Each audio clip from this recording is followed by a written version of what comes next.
In front of me is Oukitel C33, and today I would like to show you how you can resize font.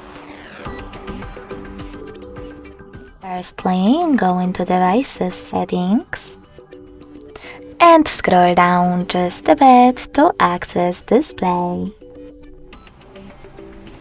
Following that, you need to scroll down again. Click on Display Size and Text. And last but not least, swipe left or right on this font size slider in order to adjust it. When you finish, just go back. As you can see, after that, size of my font has changed.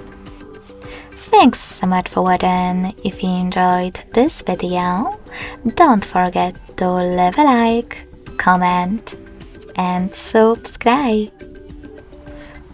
Bye!